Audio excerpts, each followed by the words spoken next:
Sam Simmonds, very nice to see you. Welcome to Rugby Reclined, which we like to portray as let's call it a 15-minute cup of coffee and a catch-up.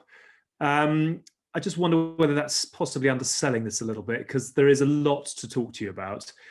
First things first, how are you? Happy, where are we? We're Wednesday afternoon. How are you getting on? Yeah, very good. I think the weather's just getting bad now. We've had quite a few couple of good days, but I think it's looking bad for the weekend. So I'm glad we finished the majority of our training. Wednesday is our last day of training until the team run on Friday. So hopefully it's not too bad. How wonderfully British to start with the weather. A very good place to start. It's where all conversations move on from. Yeah, a lot of people have been talking about the pitch, haven't they? So that is true. What is the state? Is that because the women have been playing on it as well? No, not at all. It's gone bald very quickly, which both of my colleagues on Good, Bad and Rugby tend to know about quite quickly. I just wondered why how much time we played on it, and I think it was literally after the Premiership final 2 weeks, and we were back on it because of how COVID's affected the seasons and starting late and stuff like that. There's just been no chance for it to be reseeded or relayed or whatever it normally does in like a 10-week period of off season. So we just having to play in the slodge. Nice. You're wearing a shiner. Who gave you that? It's just boring. It's just from the game on the weekend. Maybe one of the Bath players could have been one of my own players. I'm not really sure, to be honest. It's one of the things about Exeter. You never quite know whether that's done on the pitch or on the bus on the way home. No. But good on you. It was a good win at the weekend, actually. Let's start with Exeter. Does it feel like the mojo is coming back a bit? It's been a bit up, been a bit down. Yeah. Where's the mojo level? Yeah, I think it was to be expected almost from starting the season so well. We played Quins away, and I don't think they scored. I think they scored a penalty against us, and that was it. And we had three games where we just blew teams away, and there was always going to be a bit of a dip. Playing without crowds is tough, and we are probably used to that now. But still, when you get those tough games where the weather was terrible, say against Northampton Saints, and you don't have a crowd and the motivation is quite low, it's tough to win those games where maybe previously we might have. But as you saw, when we do click and get some boys back fit, we had 2 Saffers running around on Saturday back and banging boys, and we came away with quite a comfortable win in the end against a real strong Bath team. It always seems with Exeter, and that's purely obviously from looking at the outside in, that you're very good at celebrating the highs, but you never panic too much around the lows. Is that quite a fair statement? Yeah, maybe to everyone else. After a couple of losses, the meetings are pretty dark, and I say dark. Well, is that right? That's fair. I'm very interested by that. Not not a crisis meeting or anything like that, but we want to win just as much as the coaches want to win, and well, to be honest, if not, they're probably more wanting to win. They're so competitive, and when you don't perform and you don't get the results you want, and you are I guess a champion side and not used to losing that often, it is hard, but I think that's probably good for us. It does then burn a little bit more, say when you play these teams that beat you in the past, or just for the next game, you've got to improve. And if we'd maybe not played too well against Bath on the weekend and come off looking into this Quins game, and we'd been 3 on the bounce losses, then people start to talk, don't they? But I think we kind of batted away a couple of the critics, saying, are we performing well? Are we missing players and stuff like that? Because we are still missing players, but I think you just do see the squad depth, and we have got key players, even when there are a lot of internationals away. I tell you what I love about that is champion side. And I just wonder now, I mean, have you noticed a difference at the club off the back, particularly of the double? No, because we've been building towards that, and we don't want to just do it just the once. Whether it's win the European Cup, win the Premiership, or win them both, we want to kind of leave a legacy, and we want to be kind of following Saracens' footsteps, and you know, the Leinsters and teams like that have not just won it once and been happy with that, but go back to back, or you know, over a time period of, you know, we've got quite a core group now that are all similar age. We are getting a little bit older, but you know, the core group is, say, average is like 26, 27, which is come a lot of people coming into their prime. So if we can stay together and maybe Rob adds with recruitment here and there, you know, we can hopefully have quite a successful, I don't know, 3, 4, 5 years. And probably a lot longer as well. Yeah. It has been a fascinating journey to watch, really. I'm sort of interested in the here and now. You are flying. You don't need me to tell you that. How well do you think you are playing right now? I'm playing well. I'm not playing my best. I don't know what my best is, to be honest, but I am playing well and I'm enjoying playing. How do you know you're not playing your best if you don't know what your best is? Is that like a feeling? Good question.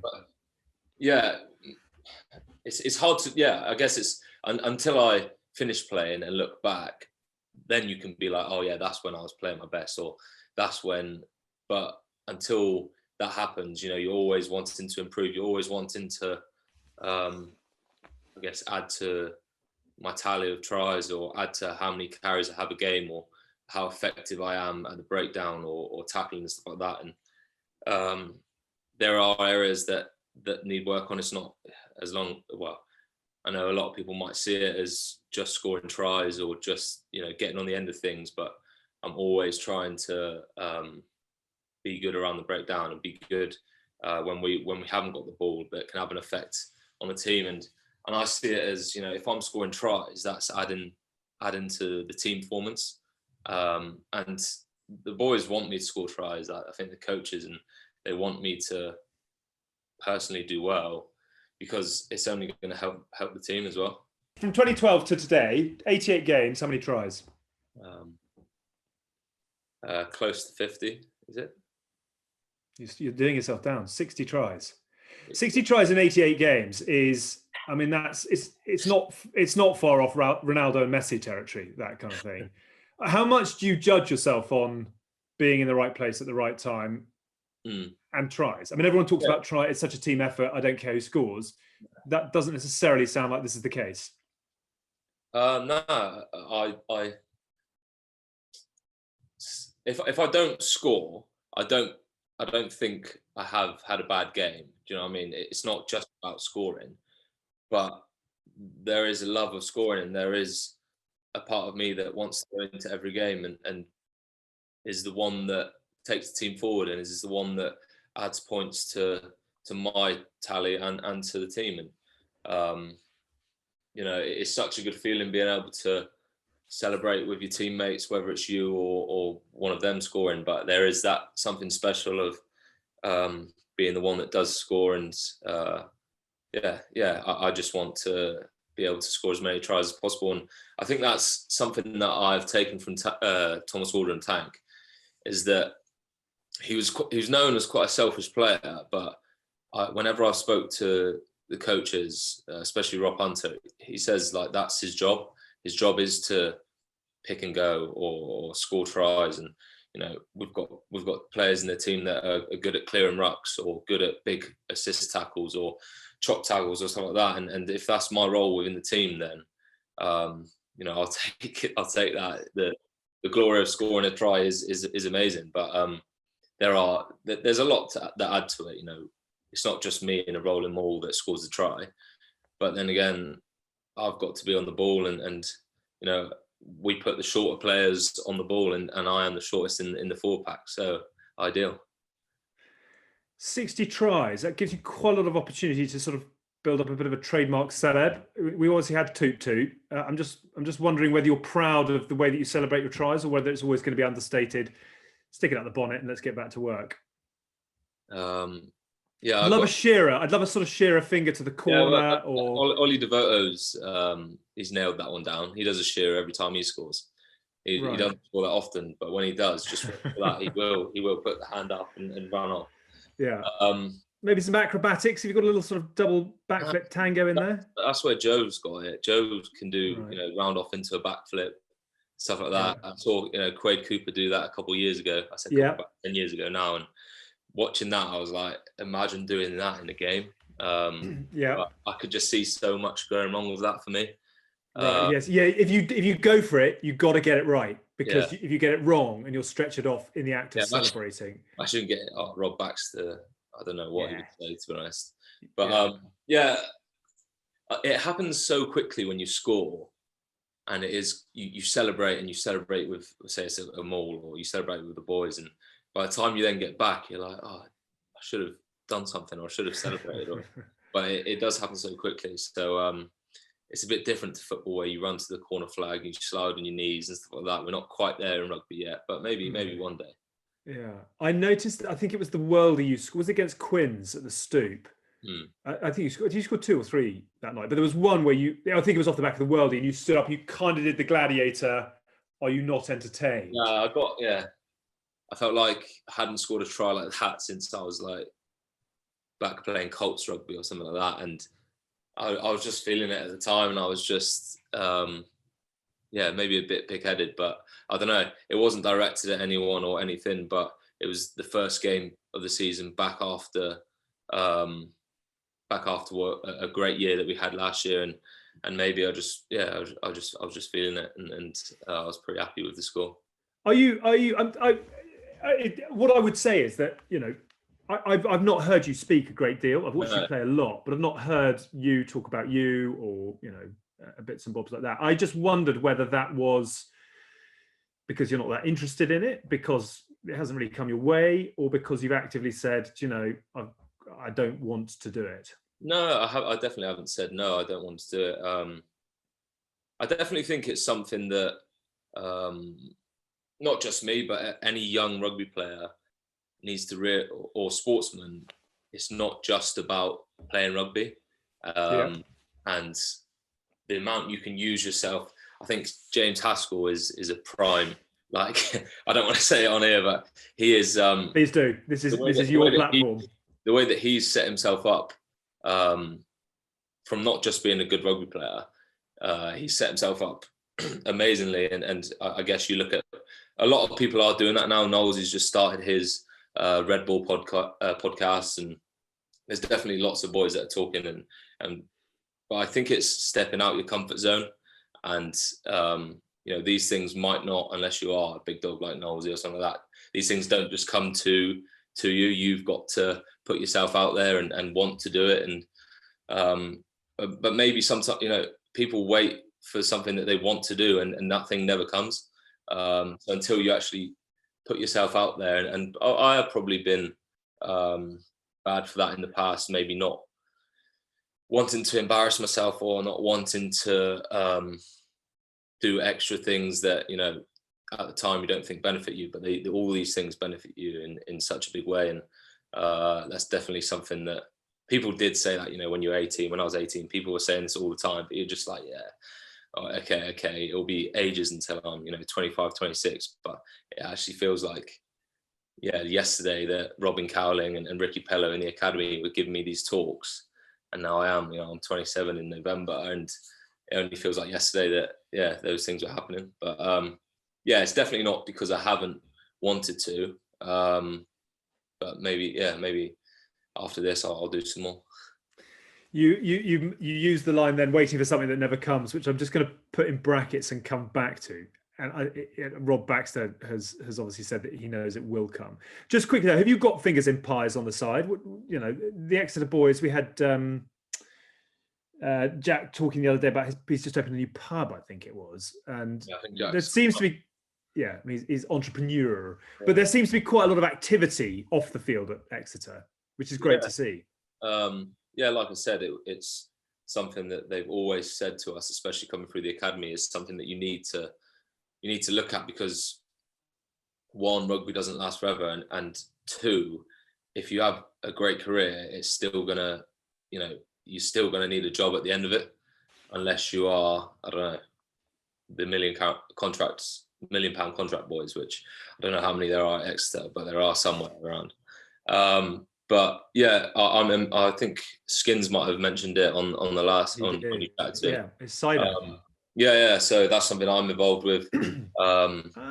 Yeah. So we're actually trying to develop it more, and trying to, it's been a tough year for everyone, especially pubs. The only places we are able to sell, cider or any beer at the moment is people that want to drink it on the weekend, where they're putting in, an order for themselves. But that's not gonna go too far. You need pubs, you need nightclubs, you need these places, events and stuff like that to actually make some money for it. But yeah, that's something that we started in 2019, and along with 6 other rugby players, including Sam Skinner, Johnny Hill. Give it a plug. Remind me of the name. Yeah, it's called Rib Tickler Cider. That's right, Rib Tickler. It's a Sanford Orchard cider. Sanford Orchards are based not far from Exeter at all, in Crediton.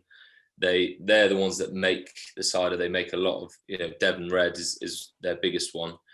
And we kind of collaborated with them. There was a lot of us injured at the time that needed something to do outside of rugby, and they were happy to put their time into us, and we've kind of just run with it. This last year we haven't done that much because, to be honest, we couldn't do too much because of the lockdowns and stuff like that. But especially this summer, hopefully it's going to be a pretty mental summer for a lot of people. We can get the Rib Tickler in you. Yeah, we can start selling some cider again. There are obviously, I want to get into it with you. There are obviously 2 ways of doing this, and I very much, discussing it isn't necessarily going to help your cause, but what I definitely don't want this to be is in any way sort of damaging to the cause. And there've been players who've obviously done that, and that's not you, I know. But I am fascinated to know where you're kind of at with it at the moment. Are you at peace because will come if you keep doing what you're doing? Are you aware what it is that you need to be doing in order for it to come? Where is the great question mark at the moment for you? I don't know if I'm at peace with maybe before, saying if I keep playing well, these opportunities will come, because that is genuinely how my first involvement came. I wasn't real young, I was 22 when I was first involved, but at the time I was like, yeah, if I keep playing well, I only started maybe 10 games to Chiefs, and I got called up. But I feel like I've been playing well post my injury in 2018, 2019. I feel like I've been playing well, consistently now for the last year and a half or season and a half, so something like that. But I do understand that there are other players playing well as well. I don't just think, oh, I'm playing well, I should be picked, or I don't think they should be picked or anything like that. I genuinely don't think like that. I feel like there are other players, and they have an effect as well on selection. Whether fans or whether pundits or anything like that like it or not, it's Eddie that picks a team, and it's a tough decision. It's not exactly easy to get the best England players in a team of whatever you can pick, 30 or something like that. And I'm not the only one that's missing out. There's plenty of players that are playing very well as well. So saying that, I do think I'll get the opportunity. I do think that my time will come sooner or later, and I'll hopefully be ready. I'll hopefully be more ready than I was back in 2017, 18, because it came to a shock to me playing, and it's probably the first time I've said that, but the international game is completely different to club rugby. In what way? It's so physical. It's probably not as quick. Well, there's plays that are quick, and you've got to be in the game. But whether they play at a higher tempo than Premiership rugby or European rugby, they probably don't. But it is definitely physical, and it's kind of like a game of chess. And if you don't get over the gain line, you're kicking the ball, and it's tough. It was tough. I found it tough when I played. I found the training tough, but you know, I feel like I've matured as a player, and I know what I want now, and I know whether I want to be involved again, and of course I do. So yeah, like I said, when hopefully it comes, I'll be ready. Fundamentally, I imagine and I heard Eddie Jones saying this week that, you don't get to pick the players that you work with, you pick from what you've got. And I imagine as a head coach, what you want is players who are burning to play for England. And that's obviously you. Do you have a dialogue with Eddie? Has he given you these 3 things need to be improved by 10% and we'll chat again? Or do you know would you know what's wanted from you? Yeah. Like in my own head, he hasn't said specifically you need to do this. He's told me in the past. He has told me in the past what I need to do, and he's told me after a couple months or something like that. You've improved this. Well done. We're keeping an eye on you, and stuff like that. But I know, I know what I need to do personally. I know being smaller is, a hindrance on how physical you can be. So to work on those areas, you can't really work on those areas in training. It's playing, it's proving on the pitch that you are physical, or head to heads and stuff like that when you come up against players that are in your position or players that might keep you from getting in the squad. That's when you need to play well. And maybe in the past I haven't played as well as I could. But again, it's even if I it's tough to pick me when, like I said, when there's other players playing well as well, and the back row is tough because you're not just, you could pick one number 8 and then you could pick 5, 6, 7 back rowers around that could all slot in to play number 8 as well. I would say I can play 6 and 7, but my preferred position is number 8. I was going to ask you that. I was going to say, in your head, you walk into the changing room at Twickenham with all the shirts on the pegs. Which peg would you go to now? Yeah, definitely number 8. Maybe a couple of years ago, I would have said different, because it was the time that I was coming through was the time that maybe that 7 role was not open, but it was kind of like a lot of people were talking like the Fetcher 7. So Michael Hooper or Pocock or McCaw or something like that. That's not massive. They're not huge. But the more I played 8, the more I kind of got filtered into Tank's role and playing for Exeter at number 8. I just loved getting my hands on the ball, and I think you can do that as any back rower, but it just gives you the more opportunities, off the base of the scrum or in the middle of the maul or something like that. And I think, as I've matured as a player, number 8 is definitely my position now. Interesting. One of the other things you said, you're turning 27 in November as well. I just wonder, almost having this chat now, do you feel a sort of growing impatience because Alan Wynne-Jones is still playing at 55? So, time isn't necessarily gone, but it is moving. Is that a sort of is that quite a prevalent emotion for you at the moment, that sense of time? Yeah. It is, because when I got my first cap, I was younger. I was 22. It was the day after my 23rd birthday, and I felt,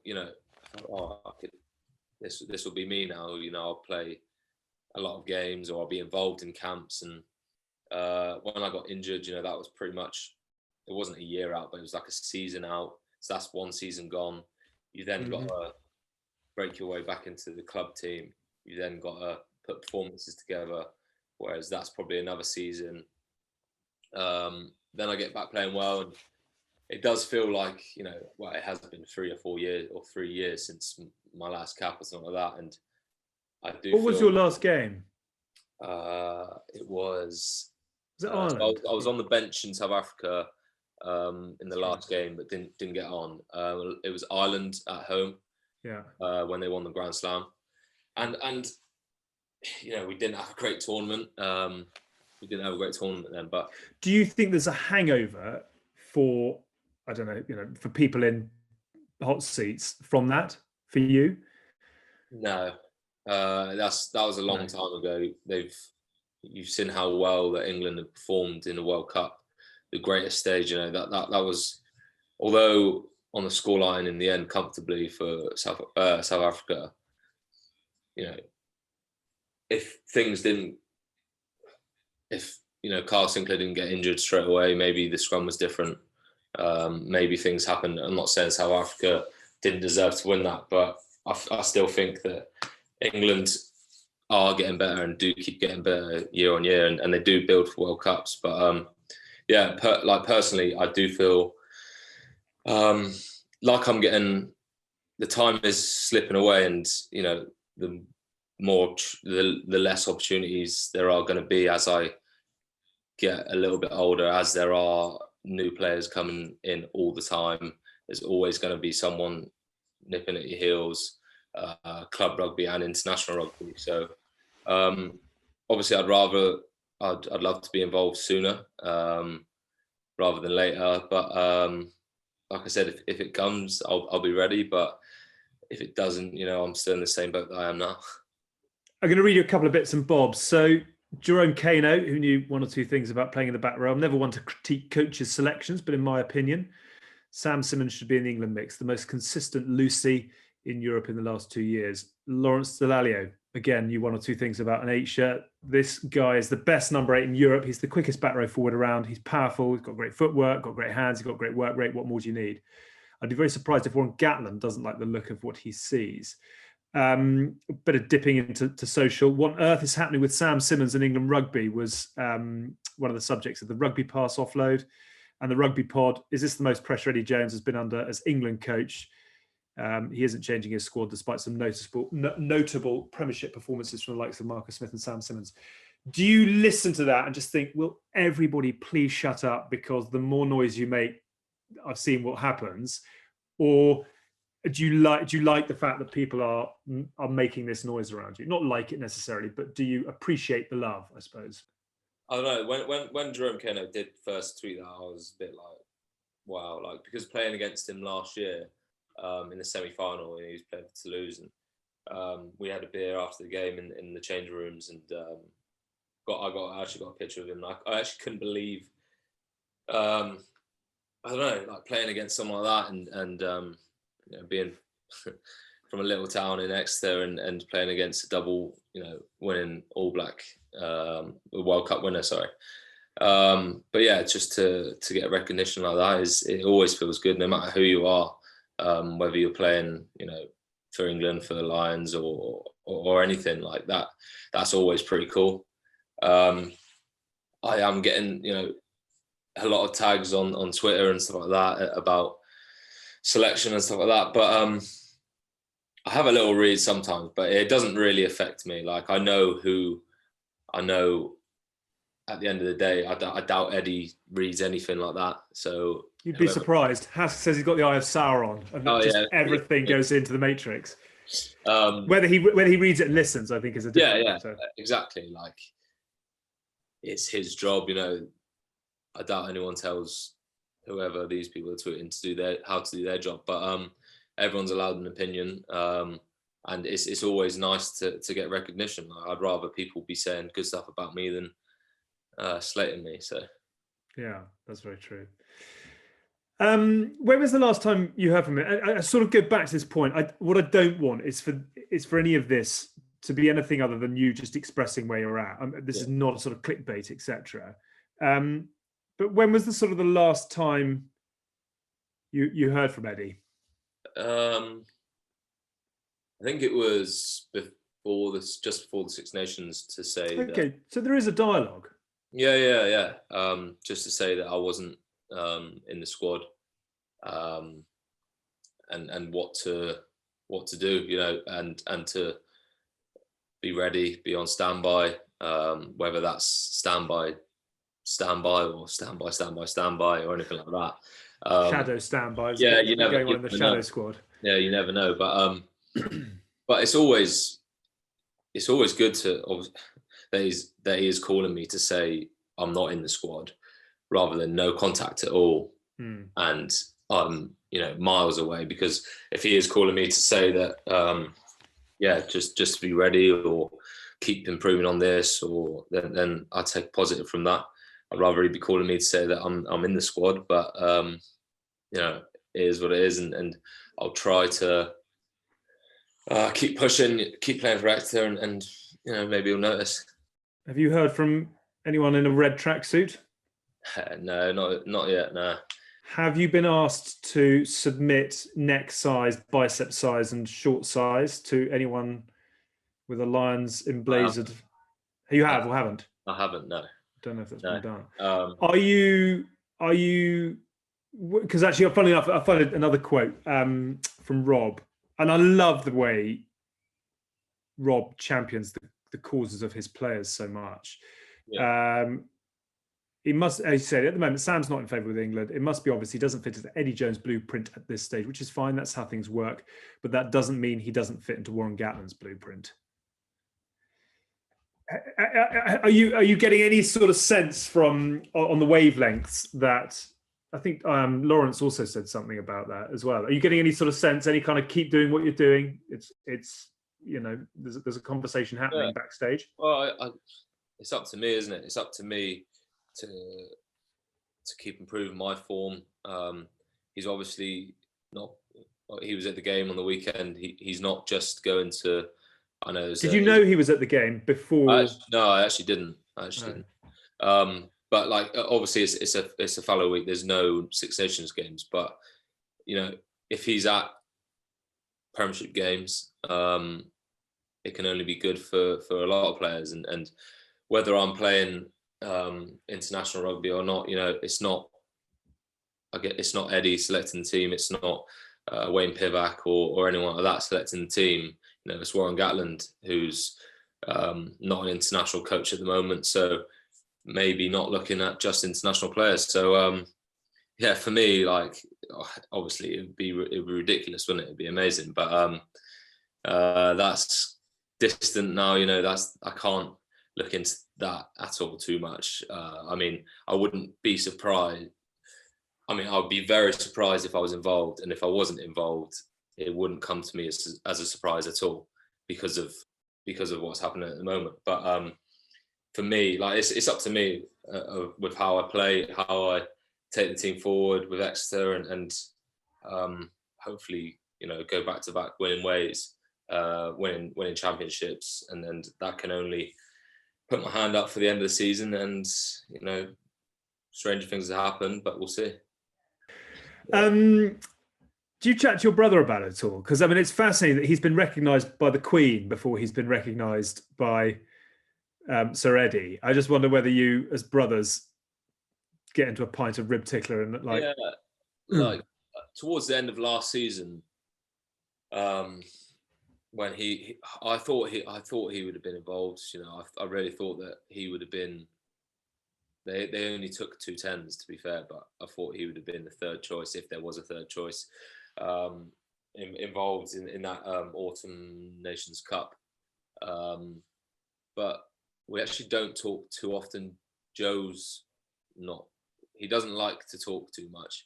He whether it's good or bad, he doesn't really like to talk about it too much. You'd think as a captain he'd have to be quite vocal. He kind of just does his work, and he does his talking on the pitch or with his kicking, or just the way he plays. But we rarely talk about that stuff. We might say, oh, I think you should be in there, or he might say to me, oh, like, have you spoke to Eddie, or have you done this? Like, I think you should be playing. But other than that, it's kind of like just a teammate, just being like a teammate. I just wonder when the younger brother is club captain. You know, he's now got those amazing pictures for life of him lifting European trophies, etc. He's got, you know, an MBE in the back pocket. Are we absolutely delighted for him, or is there a little bit of actually you can do the washing up and put the bins out? Yeah, I do envy him for being able to be at the front of that photo. Yeah. I mean, that's brilliant for a testimonial dinner. That is the kind of shot you need throughout your career. Yeah, I was in there just in behind someone, I think, and I think a couple of boys did say, like, from previous years when we won the Premiership the first time, some boys were so buzzing that they, like, didn't mind that they were out of the shot. But like, this time, like, Harry Williams obviously put his head through underneath the trophy, and there was almost like we need to be in this photo because, well, hopefully it does happen again, but it might not happen again. And like, yeah, to be able to have these pictures for forever, because obviously family weren't there, fans weren't there. The only kind of photos or memories that you have are from doing it yourself and those pictures that those people took. So yeah, it was an unbelievable day, and like I said, I'm pretty envious of him being able to lift the trophy. Hopefully we see you back in your wheels at Twickenham before too long. I mean, there'll be a lot of people who will clap and say, yeah, go get it, and that's all you can really do. Yeah, it'll be, it would be great. It's something that I wanted for a while, and if it happens, if it happens, it happens. If it doesn't, like I said earlier, I'm in the same place I am now, loving playing rugby, loving playing for Exeter, and yeah, I can only try my best. Keep the faith. Keep going. Sam, lovely to chat. Thanks so much for swinging by. Thank you very much, mate.